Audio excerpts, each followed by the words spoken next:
দর্শক, স্বাগত জানাচ্ছি বিএসআরএম মুক্তবাক অনুষ্ঠানে। আপনাদের সাথে আছি আমি মনজুর আল মতিন। আজকে আমাদের কথা বলার বিষয় উচ্চ মাধ্যমিকের ফল এবং উচ্চশিক্ষা। যদি এই যে আজকে যে ফল বেরিয়েছে সেটি গ্রেডিং সিস্টেমে, জিপিএ সিস্টেম আমরা বলি, এবং সেটার একেবারে শুরুর কথা যদি মনে করি, সেবার এইচএসসিতে 2003 সালে 22 জন বোধহয় A+ পেয়েছিলেন। আজ সে সংখ্যা অনেক বেড়েছে, তবে এই বছর এই সংখ্যা বাড়ার হার, পাশের হার বলুন, জিপিএর হার সবই কমে এসেছে। সেটার ফল কি ভালো হয়েছে না খারাপ হয়েছে সেটি নিয়ে মূলত আমাদের আলোচনা। এ নিয়ে কথা বলার জন্য তিনজন সম্মানিত অতিথি যোগ দিয়েছেন আমাদের সাথে। পরিচয় করে দিচ্ছি অধ্যাপক ডক্টর মিজানুর রহমানের সাথে, তিনি জগন্নাথ বিশ্ববিদ্যালয়ের উপাচার্য। আছেন ঢাকা বিশ্ববিদ্যালয়ের pro vice chancellor doctor Mohammad Akhtaruzzaman, এবং আছেন ইত্তেফাকের সিনিয়র রিপোর্টার নিজামুল হক। স্বাগত আপনাদের তিনজনকেই। আলোচনায় যাবার আগে আজকে এ নিয়ে কথা বলেছেন শিক্ষামন্ত্রী, কথা বলেছেন মাননীয় প্রধানমন্ত্রীও। তারা কি বলেছেন সেটা একটু দেখে নেব। এবছর আমাদের এখানে পাশের হার 5.79% কমেছে। এটা আমি আগেই বলেছি যে আমরা খাতা সঠিক মূল্যায়ন করার ফলে এটা স্বাভাবিকভাবেই এই পরিণতি। এর আগের বছর আমাদের একটা বোর্ডের কিছু সমস্যার কারণে এবং আগে পাস করেছিল কম, বেশি একটা বছর এসে সেই কারণে বেশি হয়ে গেছিল। যা জমেছিল তারা ওইবার পরীক্ষাটা দিয়েছিল, যার ফলে গত বছর সংখ্যাটা বেশি ছিল।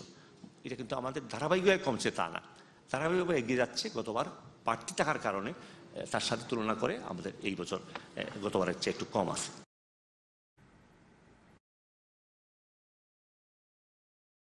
কত পার্সেন্ট পাস হলো, কত পার্সেন্ট পাস হলো না, এটা এত বিবেচ্য বিষয় না। ছেলে মেয়েদের লেখাপড়ার প্রতি আরও বেশি মনোযোগী হয়েছে, পড়াশোনা করবে। পাস করার জন্য প্রত্যেক ছেলেমেয়ের আন্তরিক প্রচেষ্টা থাকতে হবে এবং ভালোভাবে পড়তে হবে, পড়াশোনায় মন দিতে হবে।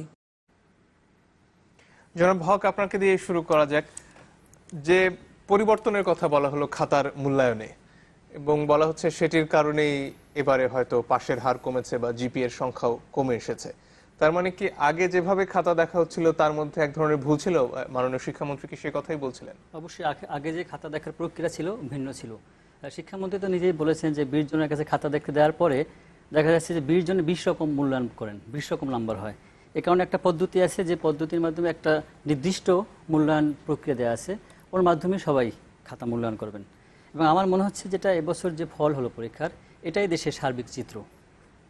সেই যে নতুনভাবে মূল্যায়ন, সেটার বৈশিষ্ট্যটা কি করা হয়েছে সেখানে? সেই বৈশিষ্ট্য একটা নির্দিষ্ট মূল্যায়ন কিভাবে হবে, এই একটা প্রশ্নের উত্তর কিভাবে হবে, সেই উত্তরটা শিক্ষকদের কাছে দিয়ে দেওয়া আছে যে এভাবে খাতার এই প্রশ্নের উত্তর হবে, এবং সেই আলোকেই শিক্ষকরা খাতার মূল্যায়ন করেন।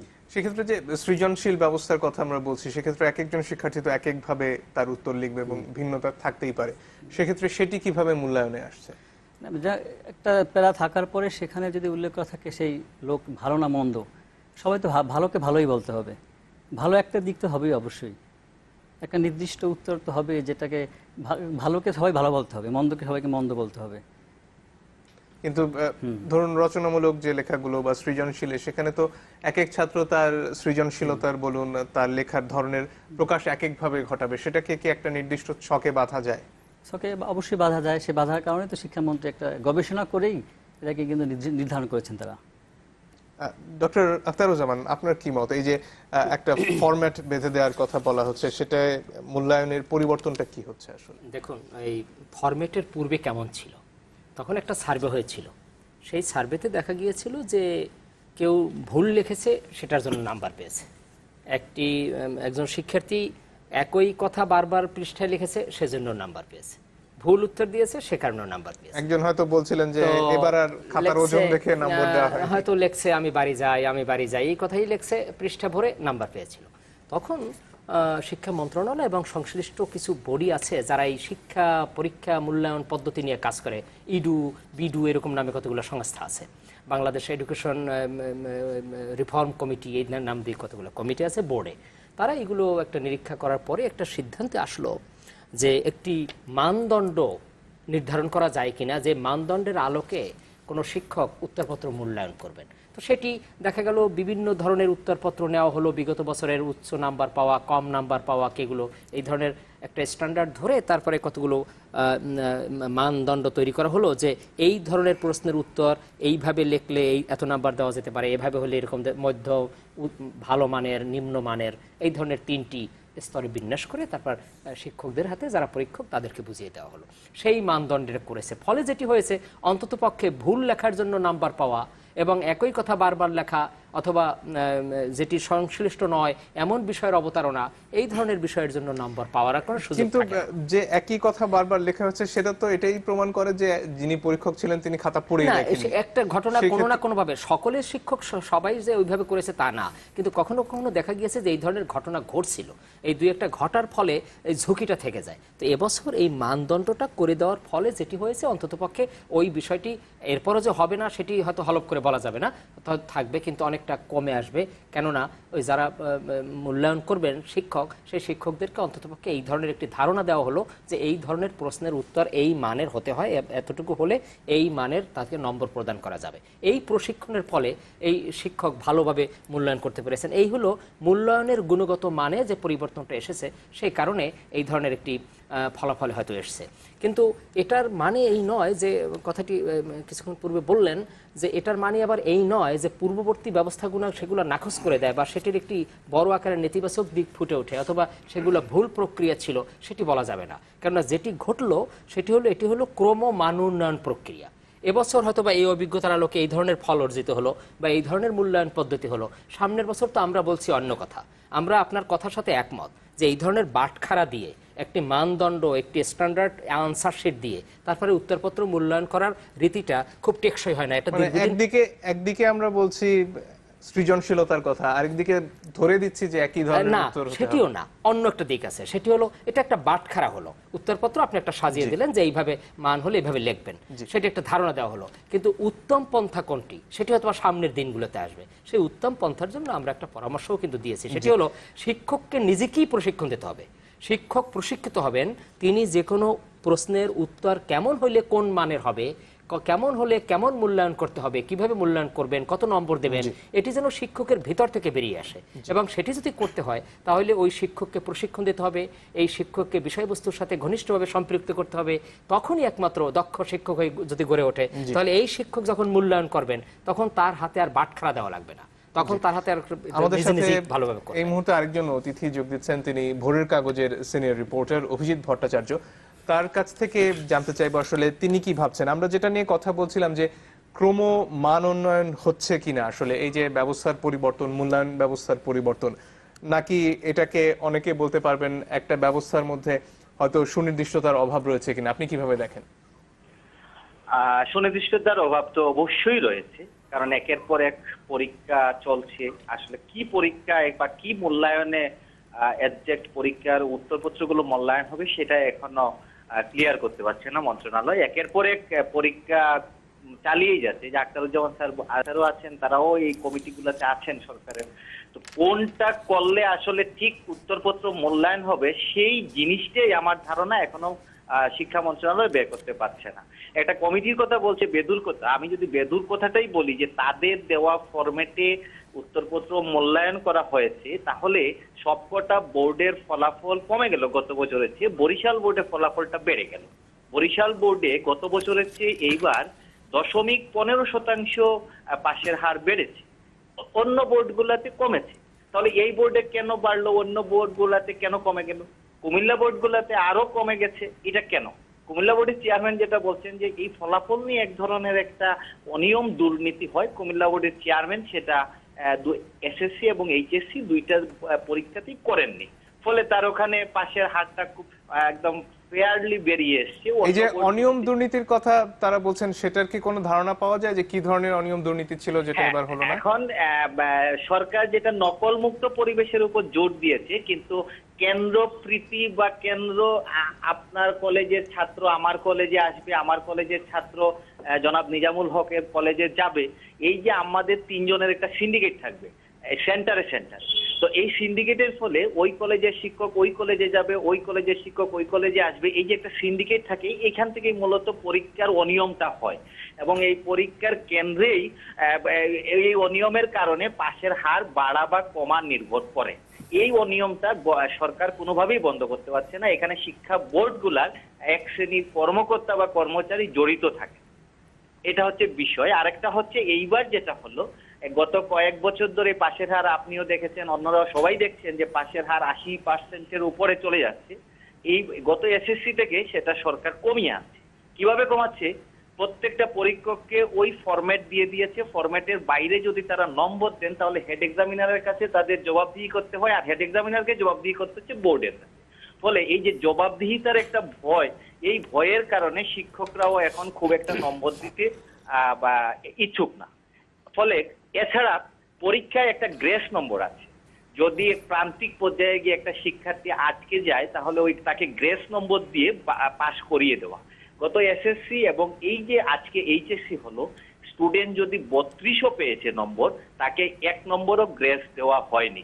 সেটা কুমিল্লা বোর্ড থেকে আমি খবর নিয়েছি, এটা হয়নি। চিটাগং বোর্ডের চেয়ারম্যান আমার কাছে স্বীকারও করে যে এসএসসি এবং এইচএসসি তে কোনো গ্রেস নম্বর দেওয়া হয়নি। ফলে এই গ্রেস নম্বর না দেওয়া, কুমিল্লা বোর্ডের এই যে একটা মানে ফেয়ারলি পরীক্ষা নেওয়া, এইসব কারণে পাশের হারটা এবার কমে গেছে।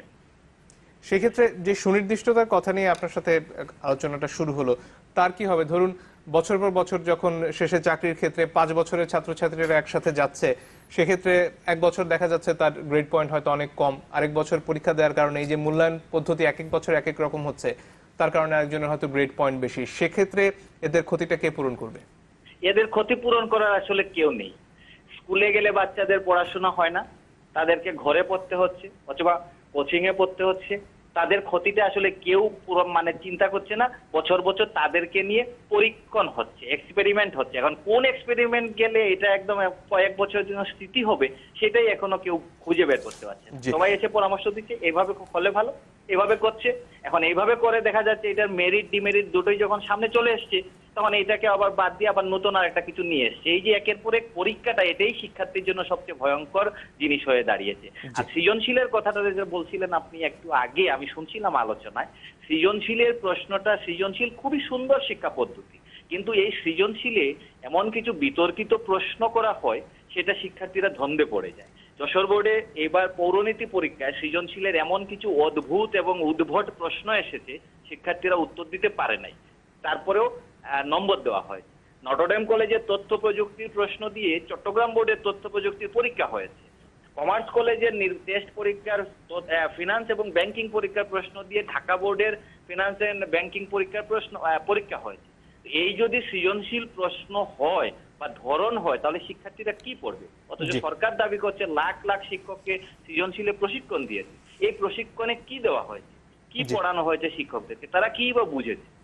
এই নিয়ে একটা হযবরল অবস্থা বিরাজ করছে শিক্ষা প্রশাসন বা শিক্ষার্থী বা শিক্ষকদের মধ্যে। ধন্যবাদ। ডক্টর মিজানুর রহমান, আপনার কাছে আসতে চাই। এই যে বছর বছর পরিবর্তন, যেটাকে ডক্টর আখতারুজ্জামান বললেন ক্রম উন্নয়ন, আর যেটার সাথে খানিকটা দ্বিমত ছিল জনাব অভিজিৎ ভট্টাচার্যের। তিনি বলছেন যে এটার মাধ্যমে একটা এক্সপেরিমেন্টের মধ্যে পড়ছে ছাত্রছাত্রীরা।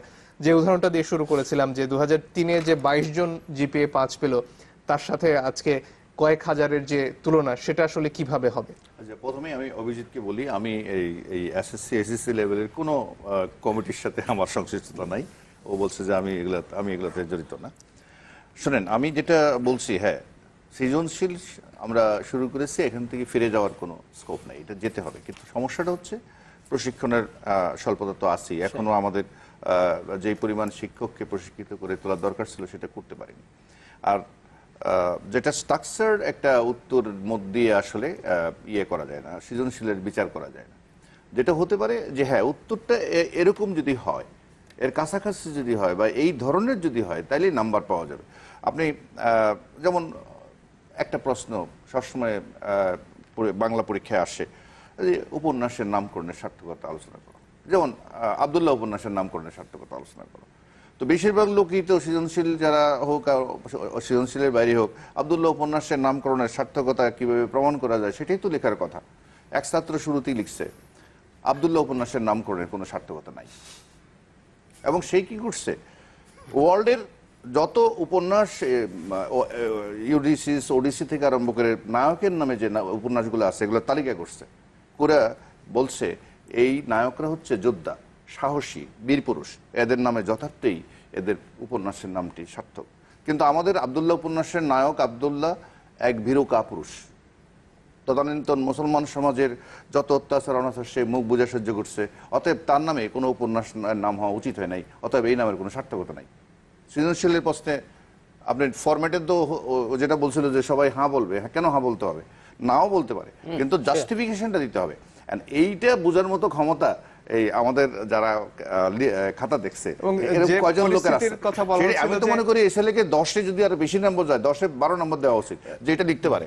আর সেখানে যেহেতু যে পরিস্থিতির কথা বলা হচ্ছিল যে এই ফরম্যাটের বাইরে গেলে হয়তো জবাবদিহিতার মুখোমুখি হতে হচ্ছে এবং শেষ পর্যন্ত একেবারে বোর্ড পর্যন্ত জবাব দিতে হচ্ছে, সেক্ষেত্রে এইখানে সৃজনশীলতা দেখানো মনে হয় না। এইবার যেটা হচ্ছে আসলে সুপারভাইজারি লেভেল ছিল, কারণ আগে যারা পরীক্ষা দেখতো অনেক সময় না দেখে নাম্বার দেওয়া, আন্দাজের নাম্বার দেওয়া, কেউ কেউ যেরকম বলে ওজন মেপে নাম্বার দেওয়া। এবার আবার 12% খাতা হেড এক্সামিনারকে দেখতে হবে এবং সেটা আবার নির্দিষ্ট করে দেওয়া হেড এক্সামিনেশন আবার বলতে হতো কত কত রোল নম্বরের খাতার উনি দেখছেন, সেটার আবার 2.5% দেখার জন্য আরেকটা সুপার, এরকম একটা সিস্টেমের মধ্যে দিয়ে আসছে। যার কারণে আমরা অন্যান্য বছর যেই অভিযোগগুলো পাই যে খাতা দেখা ঠিক মতো হয়নি, আন্দাজের উপর দেখা, আমাদের তো সমস্যা হচ্ছে আমাদের লেখাপড়াটা হয়ে গেছে পরীক্ষার রেজাল্ট কেন্দ্রিক, যেমন গণতন্ত্র হচ্ছে বোর্ড কেন্দ্রিক, আর পরীক্ষা লেখাপড়া হচ্ছে রেজাল্ট কেন্দ্রিক। এখন রেজাল্ট খারাপ হইলেও আমাদের টক্সে এসে জবাব প্রশ্ন এগুলো কেন হলো, আর গত কয়েক বছর এর আগে যখন বেশি পাস করছিল তখন আবার বলতে হলো পাস বেশি কেন হলো। হয়ারিস দেখেন, আমি তো মনে করি গতবার যে জিপিএ 5 ছিল 58,276 জন, এইবার জিপিএ হয়েছে 37,000, অনেক কমে গেছে। গতবারই তো অনেক কম ছিল, গতবারও it was not more than 5%, 4 point something ছিল। It should be not less than 20%। 5 পাওয়া মানে হচ্ছে স্রেফ একটা ফার্স্ট ডিভিশন পাওয়া। আগে আমরা 60% ফার্স্ট ডিভিশন পেতাম, আর এখন 80% পায় জিপিএ 5 পায়, এর বেশি কিছু না, কারণ নাম্বারই দেওয়া হয়, কারণ আমাদের সঙ্গে অবজেক্টিভ ছিল। আপনার কাছে একদম দর্শকের বোধহয় প্রশ্ন আছে, দর্শক আপনার পরিচয় দিয়ে প্রশ্নটি করতে পারেন। আসসালামু আলাইকুম। ওয়ালাইকুম আসসালাম। জি, আমি আরিফ বলছি। আমি এখন সরকারি চাকরিজীবী, আমি পদার্থবিজ্ঞানের ছাত্র ছিলাম। জি, আপনার প্রশ্নটি করতে পারেন। বর্তমান সৃজনশীলতা নিয়ে পজিটিভ নেগেটিভ বিভিন্ন দিকই রয়েছে। আমার প্রিয় ভাজন মিজান স্যারের কাছে আমার প্রশ্ন, সৃজনশীলতা কি কাগজে কলমে শিক্ষা দিয়ে সৃজনশীলতার উৎপত্তি করা যায় কিনা? জি। দ্বিতীয় প্রশ্নটা হচ্ছে, সৃজনশীলতা প্রতিভাটা এক একজন প্রতিভাবান ছাত্র থেকে এক এক ধরনের সৃজনশীলতার উৎপত্তি হয়। সেক্ষেত্রে যখন শিক্ষক সেটা মূল্যায়নের ক্ষেত্রে মূল্যায়ন করেন, তখন কি ওই শিক্ষকের সৃজনশীলতা দ্বারা প্রভাবিত হয় কিনা? না, সেটাই তো আমি বলছিলাম, উত্তর কখনোই সৃজনশীল প্রশ্নের উত্তর কখনোই একরকম হবে না, একই সাইজের হবে না।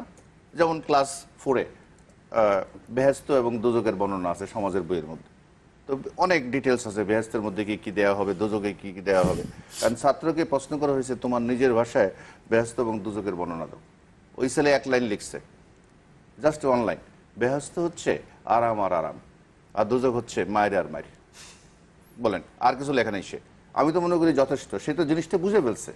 তো এখন আপনি যদি ভরতে হবে এমন তো কোনো হ্যাঁ না, এটা খাতা ভরতে হবে, এত সাইজের হইতে হবে, আমি তো মনে করি যে ওই ছেলে যথেষ্ট বুঝে গেছে, কারণ বেহেশত আর দোজখের মধ্যে তো এগুলোই বলা আছে, অনবরত লোহা, মায়ের, আগুন, এগুলা, আর বেহেশতের মধ্যে ফল ফ্রুটস খাওয়া দাওয়া, এই তো সে তো বুঝছে জিনিসটা। আমি ভেরি প্রিসাইজ মানে কি, আমি তো মনে করি পূর্ণ নাম্বার দেওয়া দরকার। একটু সময় লাগবে আমাদের এই চর্চাগুলো করতে, প্রশিক্ষণ যারা দেয় তাদেরও সমস্যা আছে, আর যাদেরকে আমরা প্রশিক্ষিত করব, আপনি দেখেন অনেক কলেজ আছে যাদের শিক্ষার যে লেভেলটা মেনটেন করার দরকার সেটা মেনটেন করতে পারে না, পর্যাপ্ত শিক্ষক নাই। আমি আগে বলছিলাম এই রেজাল্টই আমাদেরকে, এর রেজাল্ট হচ্ছে হারভেস্টিং, ফসলটা কিভাবে তুললাম পরীক্ষার মধ্যে দিয়ে রেজাল্ট, কিন্তু এর আগে আপনার টোটাল পরিচর্যাটা আপনি কিভাবে করছেন। আপনি কলেজগুলোতে অধিকাংশ কলেজে ক্লাস ঠিক মতন হয় না, কারণ ওখানে এসএসসি এসএসসি পরীক্ষার সময় তো এমনিই কলেজ বন্ধ থাকে, তারপরে আরো বিভিন্ন কারণে পরীক্ষা যখন হয়, এসএসসি পরীক্ষা কতগুলো বেশিরভাগ তো স্কুল এন্ড কলেজ, ওখানে এসএসসি পরীক্ষা হয় তখন কলেজ বন্ধ, আবার এসএসসি পরীক্ষা হয় স্কুল সহ কলেজ। এবং আজকে রাজশাহী বোর্ডের পরীক্ষা নিয়ন্ত্রক একটা কথা বলছিলেন, তাদের ফলাফল প্রত্যেক বছরই খানিকটা খারাপ হচ্ছে। তিনি বলছেন ভ্যারিয়েশন থাকবে, কিন্তু ছাত্রছাত্রীরা নাকি খুব উদাস। এখন দোষটা পুরোই কি ছাত্রছাত্রীর উপর চাপিয়ে দিচ্ছি, শিক্ষকদের বা কর্তৃপক্ষের কদ্দূর কি করার আছে? তা আমরা আজকে কথা বলছি উচ্চ মাধ্যমিকের ফল এবং উচ্চশিক্ষা নিয়ে। আমাদের সাথে আছেন অধ্যাপক ডক্টর মিজানুর রহমান, ডক্টর মোহাম্মদ আখতারুজ্জামান এবং জনাব নিজামুল হক। আমরা যে আলোচনায় ছিলাম তার আরেকটা দিক হচ্ছে আগে ওই যে রাজশাহীর যে ভদ্রলোক ওনার জবাবটা একটু দিয়ে নিই। রাজশাহীতে খুব একটা বেশি খারাপ করেনি। গতবার রাজশাহীতে রেজাল্ট ছিল 75.40, এবার 71.38। আর জিপিএ গতবার ছিল 6073 জন, এবার 5297 জন। আমি মনে করি বিপর্যয়টা করছে কুমিল্লা বোর্ডে, এই যে পুরো রেজাল্টটাকে নিচের দিকে নামিয়ে আনার জন্য। কিন্তু তিনি যেটা বলছিলেন যে একেবারে ছাত্রছাত্রীদের ঘাড়ে তারা নাকি খুব উদাস। না আমি বলছি এই যে ওভারঅল যে রেজাল্টটা যে কমে গেল, এটার কারণ হচ্ছে কুমিল্লা বোর্ড। এটা আমরা কিছুদিন আগে এসএসসি রেজাল্ট হওয়ার পরে ওটা দেখলাম, কুমিল্লা বোর্ডের কারণে ওভারঅল রেজাল্টের একটা ইম্প্যাক্ট। আমি বলি হ্যাঁ, কুমিল্লা বোর্ডে সবচেয়ে শোচনীয়। তো কুমিল্লা বোর্ডে যে সংকটটা, এটা আমি জানি না অভিজিৎ যেটা বললো, বোর্ডের চেয়ারম্যান কি বলছে না বলছে, এটা সত্যতা যাচাই করার দরকার আছে। কিন্তু আমি যেটা শুনছি সেটা হচ্ছে ইংরেজিতে অনলি 38% লোক 38% ইংরেজিতে পাস করছে এই আর্টস গ্রুপে।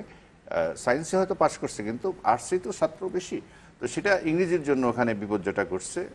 আর এইবার আসলে আসল কথাটা বলি, অন্যান্যবারের যেটা ছিল 40-60, অর্থাৎ 40 ছিল অবজেক্টিভ, ওই গোল্লা ভরাট জাতীয় জিনিস, আর বাকিটা ছিল। আর এইবার কিন্তু এটা ওখানে একটা স্ট্রাকচারাল চেঞ্জ কিন্তু হয়েছে 30-70, অর্থাৎ 10 নম্বর যত সহজে আগে পাওয়া যেত, 10 নম্বর কিন্তু একটা বিরাট ব্যাপার। শতকরার পার্সেন্টেজের হিসেবে নিয়ে আসলে এটা একটা বিরাট ব্যাপার। এখানে একটা গুণগত একটা পরিবর্তন হচ্ছে, অর্থাৎ যত সহজে আন্দাজের উপর নম্বর পাওয়া যেত, এখানে কিন্তু 10 নম্বর প্রথমে ছুটে গেছে। ঘড়িতে প্রায় 12টা বাজতে চললো। আমরা একটু আমাদের শিরোনামগুলো এই ফাঁকে শুনে নিতে চাই। শুরুতে চ্যানেল 24 আজকে কি শিরোনাম করেছে সেটা একটু দেখে নেব।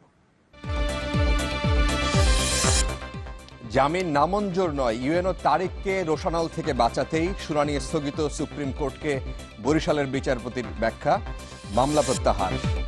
এসএসসির পর এবার এইচএসসিতেও কমেছে পাশের হার ও জিপিএ 5, মান বাড়ানোর নির্দেশ প্রধানমন্ত্রীর। কত পার্সেন্ট পাস হলো কত পার্সেন্ট পাস হলো না, এটা এত বিবেচ্য বিষয় না। ছেলে মেয়েদের লেখাপড়ার প্রতি আরও বেশি মনোযোগী হয়েছে, পড়াশোনা করবে।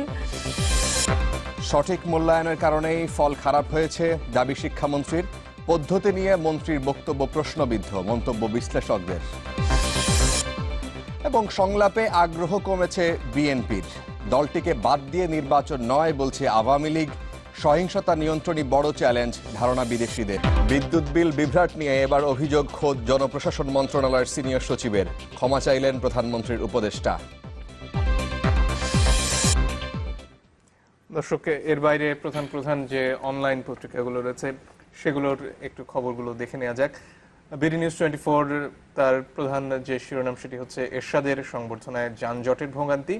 আর তার পাশে স্পটলাইট, এটা হয়তো অনেকে আগ্রহ পাবেন, সড়কে চলতে নৌকা কিনল চট্টগ্রামের কর অফিস। এদিকে প্রথম আলো অনলাইনের প্রধান শিরোনাম হচ্ছে নৌ ধর্মঘট প্রত্যাহার।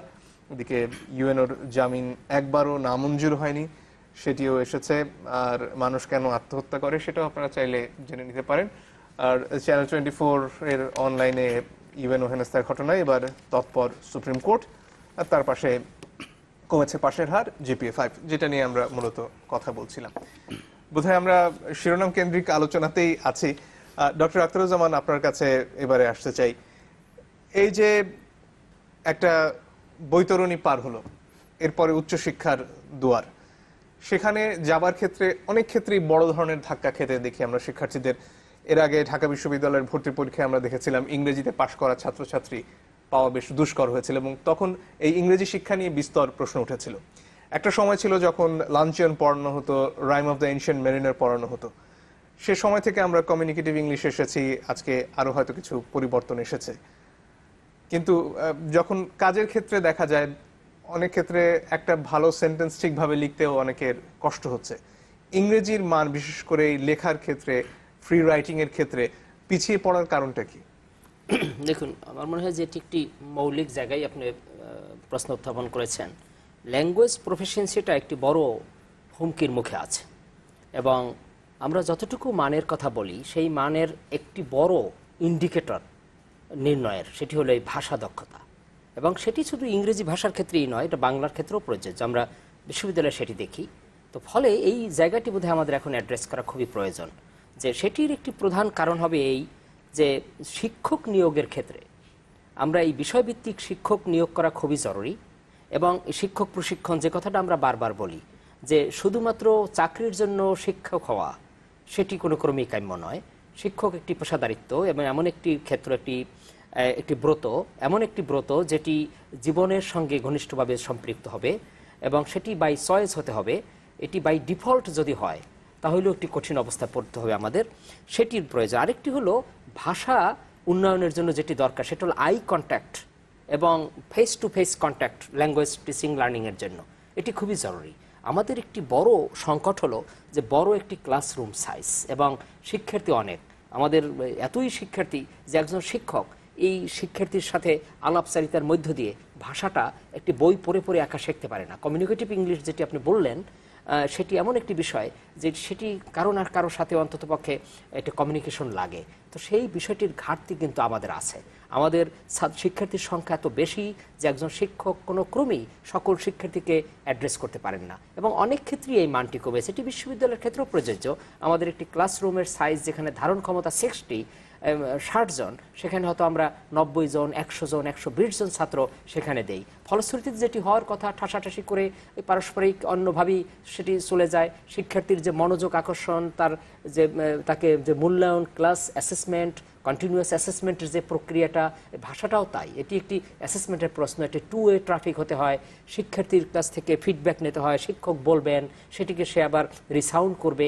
এই যে একটি প্রক্রিয়ার মধ্য দিয়ে ভাষা শিখতে হয়, সেই জায়গাটি কিন্তু আমাদের খুব দুর্বল। ফলশ্রুতিতে আমাদের সামনের দিনগুলোতে এটা আমাদের ঠিকই ভাবতে হবে এবং সে কারণেই এই যে এতগুলো পরিবর্তন হয়েছে গত ধরুন 10, 15, 20 বছরে, সেই আদি যে ব্যবস্থা ছিল যেটির কথা বলছিলাম, সেখান থেকে কমিউনিকেটিভ, তারপরে এতগুলো পরিবর্তন, সেই পরিবর্তনের ফলে লাভটা হচ্ছে না, সেটার পরিবর্তন লাভটি যেটি ক্ষতি হয়েছে সেটি হলো আমাদের শিক্ষার্থীর সঙ্গে আমাদের ভলিউম বেড়েছে, কিন্তু সেটিকে অ্যাড্রেস করার জন্য যে পদ্ধতি, অন্যান্য উপকরণাদি, সেগুলো সংযোজন ঘটাতে পারে। আমি একটু আমাদের একটা যেমন একটু অ্যাড করি, এটা তো আছেই, এই আমাদের আই কন্ট্যাক্ট যাগুলো বলেন। আর আরেকটা সমস্যা হচ্ছে প্রযুক্তির একটা সমস্যা কিন্তু আসছে, প্রযুক্তির অ্যাবিউজ।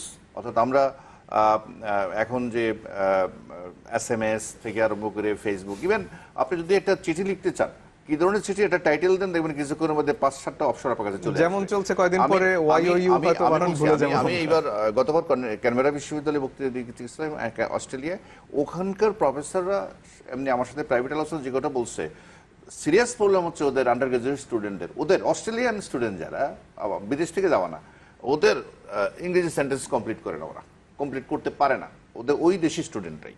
আমাদের যেরকম অনেক বাংলা লিখতে পারে না বিএ পাস করার পরেও, ওই অস্ট্রেলিয়াতে, খোদ অস্ট্রেলিয়াতে যাদের মাতৃভাষা ইংরেজি, তারা ইংরেজি লিখতে পারে। এটা কিন্তু প্রযুক্তির কিন্তু সেটি হয়তো একটা বাড়তি, সেটি আবার সুবিধাও আছে।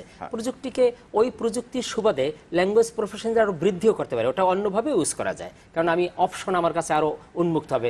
মনে রাখা তো দরকার হচ্ছে না, না সেটি না, মনে রাখার তো বিষয় না, মনে রাখার বিষয় না, না মনে রাখার বিষয় না, বিষয়টা হলো এটি এক্সারসাইজ করা, এটিকে প্রয়োগ করা। সেই প্রয়োগের দিক থেকে ওই টেকনোলজিটা আমাকে সহায়তাও করছে, সেটি আমাকে সমৃদ্ধও করবে। কারণ একই সঙ্গে আমি যখন দেখি যে কোনো একটি শব্দের এটার অ্যান্টোনিম বের করতে হবে, এটা সিনোনিম বের করতে হবে, তখন আমি দ্রুত এখান থেকে পাই। সবচেয়ে বড় কথাটা হলো ওই লার্নিং টিচিং প্রসেসের মধ্যে যে একটি আইডিয়াল সিচুয়েশন তৈরি করতে হয়, এটি ঘাটতি। অন্যান্য কথাগুলো চটকদার, সেই কথা অনেকগুলো আমরা বিষয়গুলো সংযোজন করতে পারি যে এই কারণে হয় না, কিন্তু মৌলিক জায়গাটি হলো এই ক্লাসরুমে ছাত্র শিক্ষক এর মধ্যে যে একটি সম্পর্ক এবং সুন্দর একটি পরিবেশে পারস্পরিক যে ট্রাফিকিংটা হতে হয়, সেই বিষয়টির ঘাটতিটা আমাদের চরম আকার ধারণ করে। আমাদের ওই ভলিউমটাতে হিউজ নাম্বার বেড়েছে, সেই অনুপাতে অন্যান্য অবকাঠামো এবং অন্যান্য উপাদানগুলো সংযোজন ঘটাতে ব্যর্থ হয়েছে। নিজামুল হক, আপনার কাছে আসতে চাই। সিলেটের অবস্থা অন্যান্য হয়তো অনেক বোর্ডের চেয়ে ভালো, কিন্তু সেখানেও যিনি পরীক্ষা নিয়ন্ত্রক তিনি বলছিলেন যে শহরের বাইরে যখনই যাচ্ছেন তখন ইংরেজির অবস্থা তারা বেশ খারাপ পেয়েছেন এবং তারা বলছেন যে শিক্ষকের অভাব রয়েছে শহরের বাইরে। সেটা বোধহয় গোটা বাংলাদেশের ক্ষেত্রেই সত্যি। এই ক্ষেত্রে পরিস্থিতিটা কি? ইংরেজি শিক্ষক তো অনেক কম। আমরা এভাবে রিসার্চ করে দেখেছি যে বিভিন্ন কথা বলে যে ইংরেজি সাবজেক্ট পায় বাংলার শিক্ষক, সমাজের শিক্ষক ইংরেজি পড়ান। এমন অনেক স্কুল আছে বা কলেজ আছে যেখানে ইংরেজি শিক্ষকই নাই। তাহলে এটা তো স্বাভাবিক চিত্র দেশের, স্বাভাবিক চিত্র। এবং সৃজনশীল যারা বলবেন, সৃজনশীল তো সারা দেশে একটা নেগেটিভ একটা চিত্র আছে সৃজনশীলের। সরকারি গবেষণায় দেখা দিচ্ছে যে ৭৬% শিক্ষক সৃজনশীল বিষয়ে প্রশ্ন করতে পারেন না।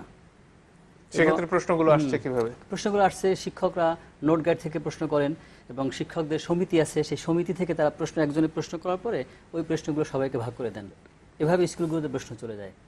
এবং সরকারি আরও একটা গবেষণা দেখা যাচ্ছে যে 35% স্টুডেন্ট সৃজনশীল সম্পর্কে এখনও বোঝে না।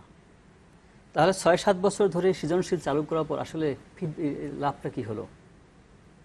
নিজামুল হক সাহেব একটা ভালো কথা বলছেন। আমি সেই ক্ষেত্রে একটা বিষয় স্পষ্ট করা খুব প্রয়োজন। সৃজনশীল শব্দটি আপনার কাছে ফিরছি, একজন দর্শক বোধহয় আছেন আমাদের সাথে। দর্শক, আপনার পরিচয় দিয়ে প্রশ্নটি করতে পারেন। আসসালামু আলাইকুম। ওয়ালাইকুম আসসালাম। শুভরাত্রি। হুমায়ুন কবির বলছি। জি, প্রশ্নটি। আমার প্রশ্ন, দুইজন শিক্ষক স্যার আছেন, একজন জগন্নাথ বিশ্ববিদ্যালয়ের মিজানুর রহমান স্যার, ঢাকা বিশ্ববিদ্যালয়ের স্বনামধন্য প্রফেসর আখতারুজ্জামান স্যার। দুজনের কাছে প্রশ্ন যে তারা উল্লেখ করেছেন যে এবারের এসএসসি পরীক্ষায় ফলাফলের যে একটা মানে অন্য বছরের থেকে ফলাফলের মানে রেজাল্ট ভালো হয়নি, তার পিছনে কারণ হলো বহু নির্বাচনী প্রশ্নে নাম্বার কমানো হয়েছে আর সৃজনশীলের নাম্বার বাড়ানো হয়েছে। তো এই পদ্ধতিটা বহু নির্বাচনী প্রশ্নটা কিন্তু ঢাকা বিশ্ববিদ্যালয় বা বিভিন্ন পাবলিক ইউনিভার্সিটির ভর্তি পরীক্ষাও কিন্তু এমসিকিউ প্যাটার্নে ভর্তি পরীক্ষা হয়। তো এমসিকিউটাকে আপনারা কিভাবে মূল্যায়ন করেন? এটা যদি আপনারা মনে করেন যে না এটা মেধা যাচাই সহায়ক না, তাহলে ভর্তি পরীক্ষার ক্ষেত্রে এটাকে কেন আপনারা প্রাধান্য দিচ্ছেন, এই বহু নির্বাচনী প্রশ্নটাকে, এমসিকিউ? জি, ধন্যবাদ। তো যে কথাটা আমি বলছিলাম যে এই সৃজনশীল এই শব্দটি হয়তো আধুনিক প্রচলন ভাব পেয়েছে, কেমন, কিন্তু সৃজনশীল প্রশ্ন কিন্তু সবসময় ছিল। আপনারা মনে করে দেখুন, আপনারা যখন লেখাপড়া করতেন, আমরা যখন লেখাপড়া করতাম, যখন বলা হয় যে একটি গল্প বলে সেই গল্পটির মূল বক্তব্য কি লিখো, এই কথা যখন বলা হয় তখন কেন্দ্র সৃজনশীলতার বহিঃপ্রকাশ ঘটাতে হতো। শুধু শব্দটার প্রয়োগ নিয়ে এমন একটি হয়েছে যে এটির মানে মনে হচ্ছে যেন উপর থেকে আপাতত কিছু, কিন্তু এই বিষয়টি কিন্তু দীর্ঘদিন ছিল। আমাদের বোধহয় খুবই স্পষ্ট করা দরকার, শিক্ষকরা আমার বোধহয় শিক্ষার্থীদের ক্লাসরুমে বলবেন যে সেটি হলো এটি নতুন কিছু নয়, এটি আবহমান কাল থেকে এই বিষয়টি ছিল। কেননা শিক্ষণ প্রক্রিয়ার মধ্য দিয়েই সবসময় সৃজনশীলতার বহিঃপ্রকাশ ঘটাতে হয়। শব্দটা ছিল না বটে, কিন্তু কোনো না কোনো ভাবে আপনি সব প্রশ্নে এই ধরনের প্রয়োজন তো তখন পড়লো যখন ছাত্রছাত্রীরা যেখানে সৃজনশীল হওয়ার কথা সেটা মুখস্থ করে চলে আসতো। একেবারেই শব্দটার কারণে এটা মনে হচ্ছে যে না আপতিত কোনো একটা বিষয়, অচানক কোনো একটা বিষয়, এবং এটা যেন কেমন একটা বিষয় মানুষের ধরাছোঁয়ার বাইরে ভিতর থেকে আসবে। কিন্তু যুগ যুগান্তরে এই সব প্রশ্ন সবাই যারা পড়াশোনা করেছেন সকলেই কিন্তু কোনো না কোনোভাবে সৃজনশীলতার মধ্যে দিয়ে অতিক্রম করেছেন। সকল প্রশ্নেই কোনো প্রশ্নের উত্তর লিখতে হতো যেটা নিজের মধ্য থেকে লিখতে হবে। কতটুকু তুমি সেখানে আমাদের ছাত্রছাত্রীরা মুখস্থবিদ্যার পারদর্শিতা একটু বেশি দেখাতো, ছিল, কিন্তু নিজের মতো করে বলতে হইতো। যে ভাই প্রফেসর মিজানুর রহমান সাহেব যে কথাটা উদাহরণ দিয়ে বললেন যে আব্দুল্লাহ নাটকের নামকরণের সার্থকতা, এটা একটা নিজের মতো করে লিখতে হবে, কেউ হা হবে না হবে, এটা ছিল কিন্তু আগে। ফলশ্রুতিতে নতুন কিছু নয়, হয়তো নতুন অভিধা প্রয়োগ করছি সেই বিষয়টি। আর এখন যে বন্ধু আমাদের প্রশ্নটি করলেন যে ঢাকা বিশ্ববিদ্যালয় অথবা টারশিয়ারি লেভেলে এখন শিক্ষার্থীরা যে ভর্তি হবে তখন তাদের জন্য এই বহু নির্বাচনী প্রশ্ন পদ্ধতিতে যে পরীক্ষা হবে, সেটি এখানে কিছু সৃজনশীলতার প্রশ্ন আছে। সেটি হলো আপনি প্রশ্ন এমনভাবে করবেন অল্প সময়ের মধ্যে, এর জন্য কয়েকটি উপাদান জড়িত। সেটি হলো কঠোর ভিজিলেন্স।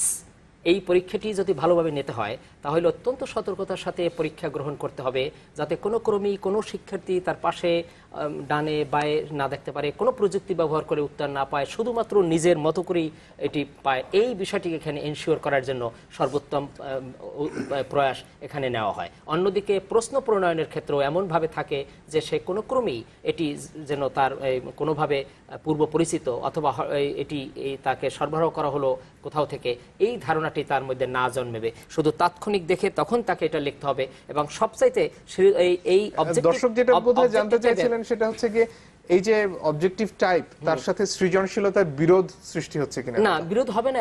না, বিরোধ হবে না। কিছু একটা রাখলে তো বিরোধ হবে কেন? এটা সংক্ষেপে বলবে, তাৎক্ষণিকভাবে বলবে, এটাও একটা টেস্ট। বেশি একটু লাগবে, সেটি একটি টেস্ট। তাহলে তাকে কি দুটো পরীক্ষা একেবারে দু ধরনের ক্ষমতার প্রমাণ দিতে হচ্ছে? নানাবিধ বিষয়ের সাথে একটি শিক্ষণ প্রক্রিয়ার মধ্যে এমন বিষয় থাকতে হয়, এর ইউনিটারি কোনো ট্র্যাক থাকতে হয় না।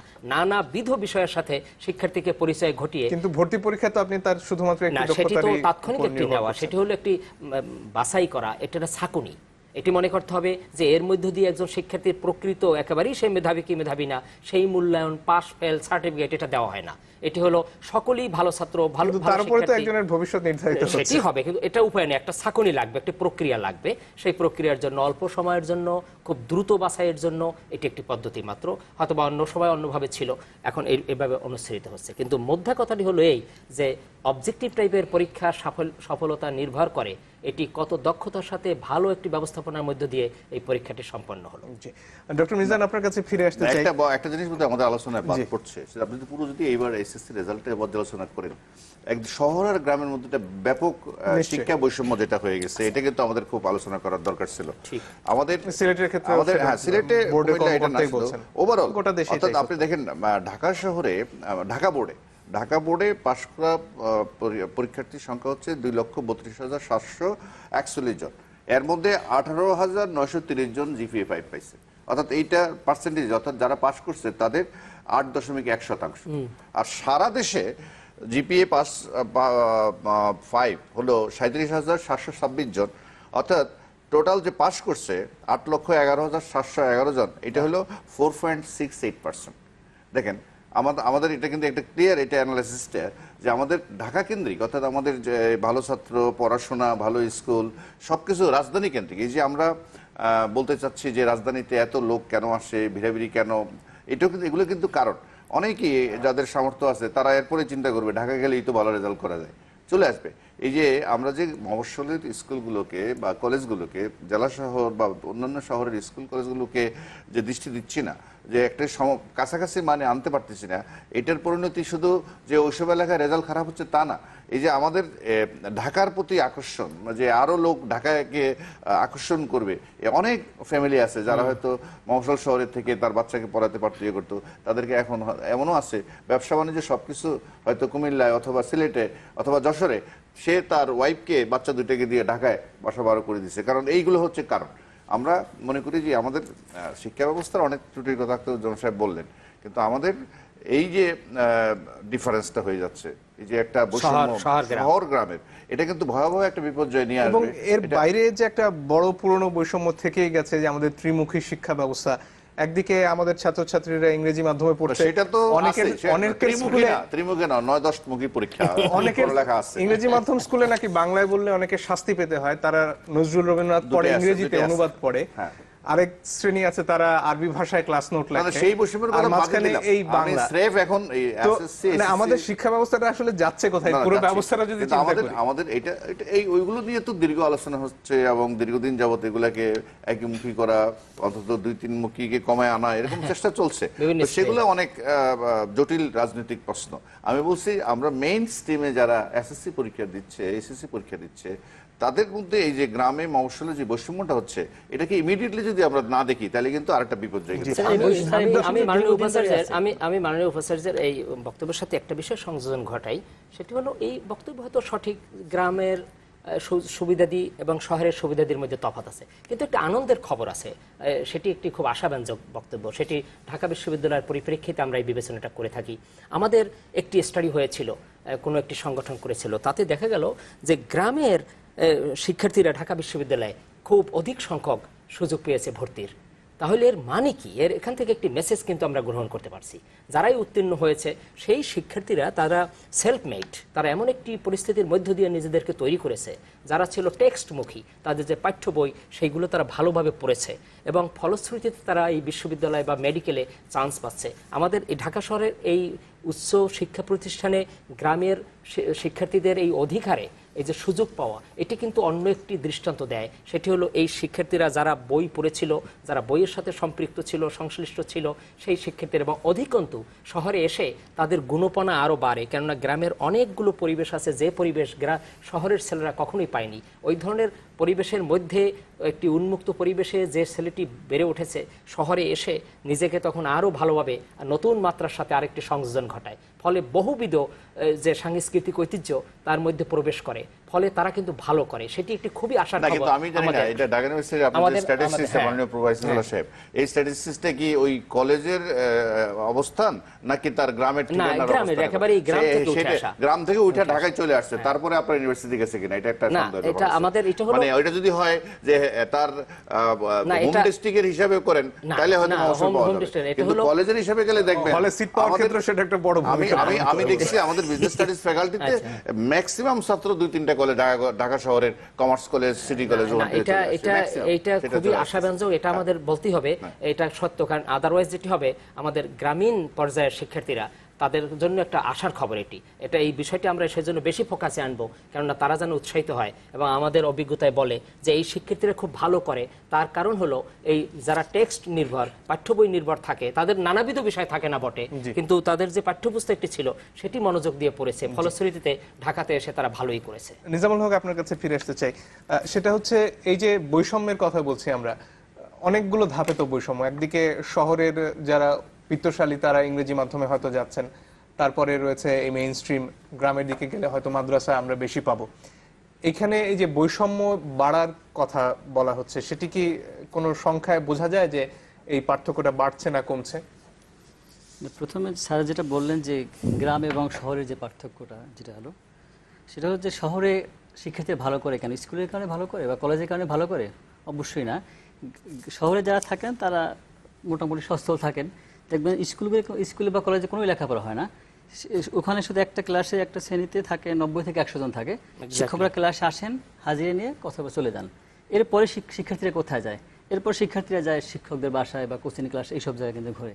কিন্তু গ্রামে সেরকম সুযোগ কিন্তু নাই, ক্লাসেও পড়া হয় না এবং কোচিং বা প্রাইভেটের সুযোগ নিজে পড়ে। এই কারণে কিন্তু মেধাবী হলেও তারা কিছু করতে পারছে না গ্রামের শিক্ষার্থীরা। আচ্ছা, না সেটিও আছে। আবার অন্যদিকে আছে যে এই যে ঘনিষ্ঠভাবে বই নির্ভর হলো, ফলশ্রুতিতে তার মধ্যে এমন বিদ্যা গভীরভাবে প্রবেশ করলো যেটি অকাট্য, যেটি ভিত খুব মজবুত। এই মজবুত ভিতের উপর সে কিন্তু দাঁড়াতে পারে। আমাদের স্ট্যাটিস্টিক্স কিন্তু তাই বলে। আপনি ঢাকা শহরের যারা আজ খুব ভালো ভালো অবস্থানে আছে যে মানুষগুলো, প্রত্যেকটি মানুষের শেকড় গ্রামে, এবং সেই মানুষগুলো উঠে এসে 18 বছর 17 বছর পরই তারা ঢাকাতে আসছে। আসার পরে কিন্তু তারা আরও ভালো করেছে। এর কারণ হলো এই নানাবিধ বৈচিত্র্য পরিবেশের সাথে খাপ খাওয়ানোর যে একটি অভিযোজনের যে একটি ক্ষমতা, সেটি তার মধ্যে আছে। অন্যদিকে সে যতটুকু অর্জন করেছে সেটি তার শ্রমলব্ধ। ডক্টর রহমানের অভিজ্ঞতা বোধহয় খানিকটা ভিন্ন। জগন্নাথ বিশ্ববিদ্যালয়ের কি পরিস্থিতি এই শহর এবং গ্রামের কোনো হিসেব আছে কিনা? শহর এবং গ্রামের হিসাব তো অবশ্যই, গ্রাম যেহেতু পরিমাণে বেশি শহরের তুলনায় বাংলাদেশের এখনো তো 60% 70% গ্রামে তো বেশি হবেই। সেই হারে কি বিশ্ববিদ্যালয়ে আসতে পারছে? সেই হারে আছে, কিন্তু আমি যেটা মানে আপনি যেটা যেমন ইয়ের থেকে কথাটা আসলো, আসলে টিউশনি বা যেগুলোকে বলেন এগুলো কিন্তু গ্রাম পর্যন্ত ছড়াই গেছে, এখন গ্রামেও ওগুলোর বাইরে না। কিন্তু আমি বলছি যে এই যে কলেজগুলো, মফস্বলের যে কলেজগুলো বা মফস্বল কলেজগুলো, আপনি দেখবেন যে একটু প্রথমে শুরুতে বলছিল মানে ইংরেজির শিক্ষক নাই, এরকম কলেজ আছে, বহু কলেজ যেখানে ফিজিক্সের টিচার মাঝে মধ্যে ইংরেজি পড়ায়, কেমিস্ট্রি স্যার মাঝে মধ্যে ইংরেজি ক্লাস নিছে, অথবা ফিজিক্সের কোনো টিচারই নাই, ম্যাথমেটিক্সের স্যার মাঝে মধ্যে ফিজিক্স পড়াইছে, এরকম কিন্তু বহু জায়গায়। এগুলো কিন্তু অনেকগুলো আবার গভর্নমেন্ট কলেজ। আপনি শুনে আশ্চর্য হবেন, একটা গভর্নমেন্ট কলেজে অনার্স আছে, মাস্টার্স আছে, first year second year intermediate আছে, দেখা গেলো ওখানে টিচার আছে একটা সাবজেক্টের 1 বা 2 আর টিচার নাই। এরকম কিন্তু গভর্নমেন্টের অনেক কলেজে আছে।